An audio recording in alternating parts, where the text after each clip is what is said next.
It's a harsh truth in sports. Sometimes greatness only emerges after you've been knocked flat on your back. In basketball, superstars are forged by adversity. Remember Michael Jordan getting bullied by the bad boy Pistons, only to spend an offseason in the weight room and return unstoppable? That's the kind of transformation we're talking about today.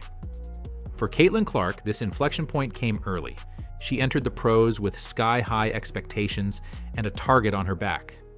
But one violent incident during her first season would change everything. Some saw it as just a hard foul, but when you look at the numbers and everything that followed, this is the moment that turned a bullied newcomer into a dominant force, forever changing the course of the WNBA. Just wait until you see the before and after. This is the moment Caitlin Clark went beast mode. With the first pick in the 2024 WNBA draft, the Indiana Fever select Caitlin Clark, University of Iowa. Caitlin Clark arrived in the WNBA as the first overall pick in 2024, heralded as a generational talent after a record-smashing college career. WNBA legends were quick to remind her that the pro game would be no cakewalk. Even the great Diana Taurasi issued a blunt warning before the season. Reality is coming. Okay. There's levels to this thing, and that's just life. We all went through it. Reality is coming for Clark in the WNBA. In other words, welcome to the big leagues, kid. And while many claimed Taurasi was being harsh, and who knows, there may have been some jealousy nestled in her comments, she wasn't wrong about what was about to greet Caitlin Clark. It wasn't a red carpet, it was a cold shoulder. Clark didn't lack confidence, but the physicality of the WNBA hit her like a brick wall. In her very first game, the Connecticut Sun's defense swarmed the much-hyped rookie, harassing her into 10 turnovers, an ugly league record for a debut. Night after night, opponents sent extra defenders, body-checked her off screens, and played her rough. 5 quick points here for Caitlin Clark, and Thomas just runs over Clark, and not going to get the benefit of the whistle that time.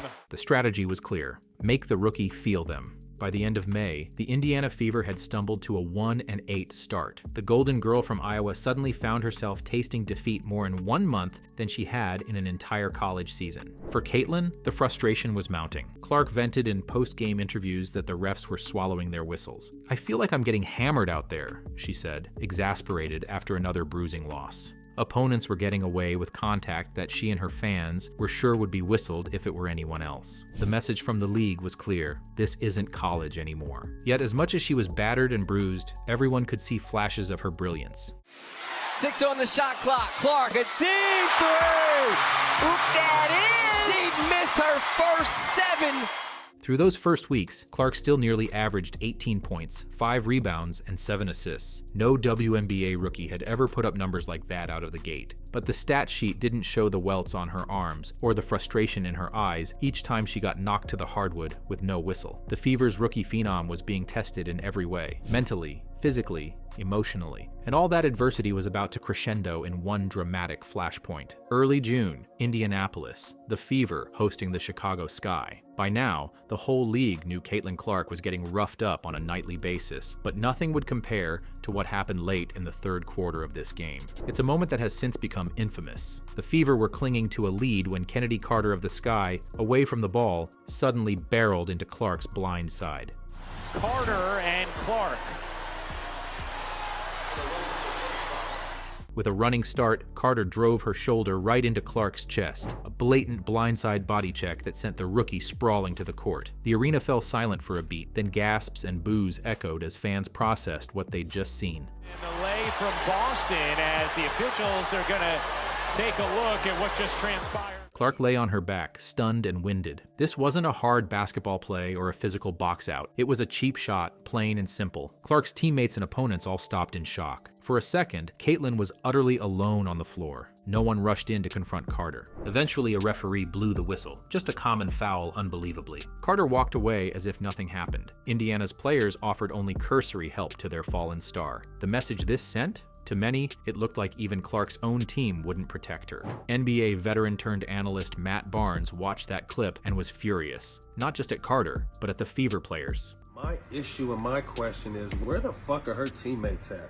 Where y'all at? Where the rest of the Indiana Fever at? Noting how he saw opponents smirking while Clark got knocked down, Angel Reese, as you may have noticed, stood up cheering Chennedy on for what she apparently thought was a job well done. It was a bad look all around. Caitlin could have exploded in that moment. Plenty of stars would have jumped up swinging, but she didn't. She got to her feet, jaw set, and walked to the free throw line. No retaliation, no theatrics. Clark later said she accepted it and tried not to let it bother her. That composure was admirable, but inside you know it had to light a fire. The Fever wound up winning that game, a gritty, emotional victory to snap a long losing skid. Yet in the locker room afterward, the only thing anyone wanted to talk about was that hit. The clip went viral on sports shows and Twitter. Fans and legends alike decried the foul as unacceptable and not a basketball play. Even WNBA legend Tamika Catchings, an Indiana Fever icon herself, called out the league after the incident, saying, "There's got to be something in place to protect all players, not just Caitlin, but all players." Meanwhile,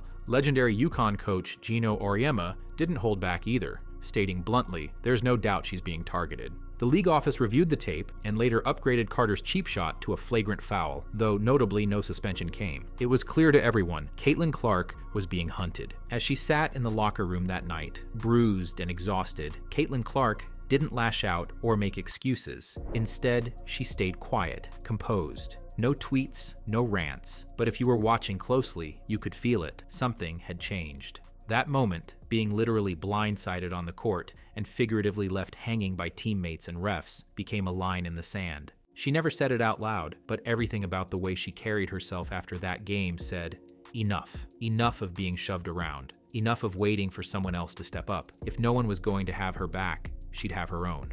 And from that moment on, the switch flipped. She went to work. According to reports, Caitlin Clark put on 2 pounds of muscle within a month following the Chennedy Carter incident. That may not sound like much, but on an elite frame like hers, it was noticeable. And Caitlin continued to hit the gym through the Olympic break. Fever staff noted that she was the first in the gym and the last to leave. And when WNBA play resumed, she took her game to a new level. Fans saw the difference immediately. Clark returned with a renewed fire and a stronger frame. In her first game back, she exploded for 29 points and 10 assists in a win, attacking the rim with more force and absorbing contact like it was nothing. That added strength translated into production. From August through the end of the season, Clark went on an absolute tear. Her scoring jumped by 6 full points, from 17.1 points per game before the Olympic break to 23.1 after. This was MVP-level production. She didn't just improve, she leveled up. And the rest of the league had no answer. She didn't sacrifice her playmaking either. Clark maintained her elite court vision, averaging over 8 assists per game, leading the entire league in that category by season's end. She was no longer just a scorer. She was dissecting defenses with precision. In short, she was dominating, and the numbers tell the story. Before the Olympic break, the Fever were 11-15, clinging to post-season hopes. After the break, they surged, going 9-5 down the stretch. That brought them to an even 20-20 finish, good enough to clinch their first playoff appearance since 2016. Think about that, from a 1-8 start to the WNBA playoffs in a matter of months. Caitlin Clark's impact didn't just lift her game, it resurrected an entire franchise. Along the way, she shattered multiple rookie records. Most points ever by a rookie, 769. Most assists ever by a rookie, 337. First rookie in WNBA history with multiple triple-doubles. And she did it all while being the most targeted, most talked about player in the league. Every night, it seemed like Caitlin Clark was making history. One game she'd drop a new career high in points. The next, she'd drop 19 assists, tying the all-time WNBA single-game assist record. Benley the rebound. Here comes Clark. Bouncing to back. Benley lays it in. The skinny kid they tried to bully was now dishing out punishment to the entire league. By season's end, Caitlin Clark wasn't just the Rookie of the Year. That was a foregone conclusion. She was in the conversation for best player in the league, period. She became the first rookie in 16 years, since Candace Parker in 2008, to earn all WNBA first-team honors. And when the MVP ballots were counted, Clark finished 4th overall. something virtually unheard of for a first-year player. For context, no rookie has won MVP since Parker, and most don't even sniff the top 5. Caitlin went from getting blindsided in June to being mentioned in the same breath as A'ja Wilson, Brianna Stewart, and Nafisa Collier by September. Talk about a turnaround. And it wasn't just on the stat sheet that her impact was felt. Caitlin Clark became a phenomenon. Indiana Fever games turned into must-see events. Whether at home or on the road, arenas filled up just to see her play. The Fever shattered the WNBA's single-season home attendance record in 2024, drawing over 340,000 fans, the most ever for a single team in one season. On 3 separate occasions, Clark-led games brought in crowds above 20,000, something the league hadn't seen in decades. TV ratings followed the same trajectory. Her first-round elimination game against Connecticut, Clark trying to get around Mabry. Clark to the rim, reverses it home through the contact. averaged 2.5 million viewers, peaking at 3.4 million on ESPN, making it the most watched WNBA game on cable television ever. Even neutral fans couldn't look away from the Caitlin Clark show. She had the highest selling jersey in the league, dominated social media conversations, and effectively became the face of the WNBA overnight. League-wide, viewership broke records, and merchandise sales skyrocketed by over 600%, with many pointing to the Caitlin Clark effect as the driving force behind the surge. In just a few months, she went from a frustrated rookie absorbing cheap shots to the main character in the WNBA's biggest comeback story. It's the kind of mid-season evolution you rarely see. That one flagrant foul, that literal hit she took, might have been the best thing that ever happened to her. It awakened a beast. Clark didn't publicly call it a turning point, but in her own polite way, she admitted that getting knocked around forced her to find a way to hold her own. I grew up playing the basketball with the boys, so it's always been physical and feisty, and that's what it is, and you got to find a way to hold your own, so it kind of reminds me of that. And then I grew up with 2 brothers, and things were about very, very physical, a lot of blood, a lot of... After that moment, everything shifted. Her demeanor changed. Post-June, Clark played with a visible edge, flexing after and ones, firing up teammates, and never backing down from a little trash talk. The swagger was still there, but now it was backed by real strength and pro-level stamina. By the end of her rookie year, Caitlin Clark had proven a point, not just to the league, but to the world. You can't break me. I'll only come back stronger. As the dust settled on Caitlin Clark's roller coaster rookie season, one thing was obvious. That mid-season low point had launched her to new heights. She turned a cheap shot into a catalyst for greatness. And now, as she enters her sophomore WNBA season, the basketball world is salivating to see full-on beast mode Caitlin from day one. The Indiana Fever organization is treating this as a pivotal moment too. Despite a respectable turnaround and a playoff appearance, the team parted ways with head coach Christy Sides shortly after the season ended. In her place, they hired Stephanie White, a former WNBA Coach of the Year. From the jump, White recognized Clark's off-season growth. She figured out right away, I need to get stronger. She's been in the weight room doing all the right things, White told reporters in March 2025, praising Clark's work ethic and focus.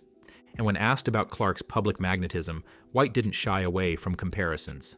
It's like Taylor Swift walking into the room. That's the level of attention Caitlin brings, she said with a smile. Yes, Caitlin Clark is that much of a rock star now. More importantly, Indiana's front office made it clear they're all in on building a contender around their phenom. During the 2025 offseason, the Fever made major moves to build around their star.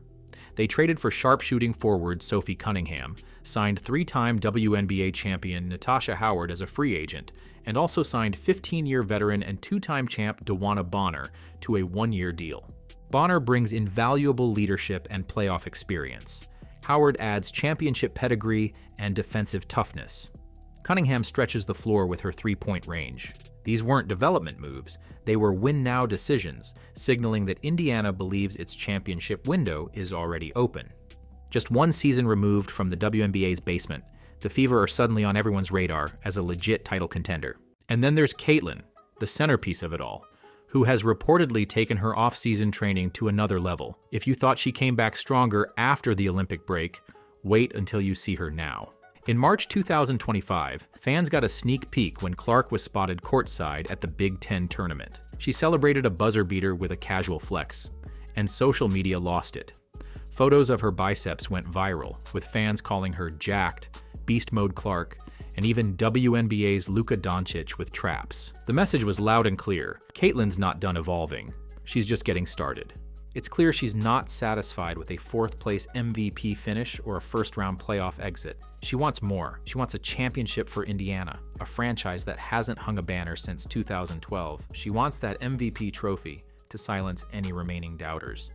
And you can bet she's already circled key matchups on her calendar, like opening night of the 2025 season, when she'll face off against none other than her old college rival Angel Reese and the Chicago Sky. Yes, the same franchise where the infamous Carter incident took place. The hype for that game is through the roof. Tickets sold out in under an hour, and it's set to be nationally televised in primetime. A year ago, Caitlin Clark was an unproven rookie with a big name. Now, she's the most important player in women's basketball. The league is riding a wave of momentum. That's the kind of gravitational pull Caitlin Clark has had on the WNBA. And it all traces back to the night she got knocked down and decided to stand up stronger. Would this renaissance have happened without Chennedy Carter's dirty foul? Doubled off to Carter. Her jumper is good. Chennedy Carter now with 12 points off the bench. Maybe. Great players usually find their way. But in this case, there's no question. That moment was the accelerant. It was the spark that ignited a transformation. There's a before and after line in Caitlin Clark's story, and June 1st, 2024 draws it in bold. Caitlin Clark took one of the hardest hits you'll ever see on a basketball court. She was bruised, she was shaken, but she was not broken.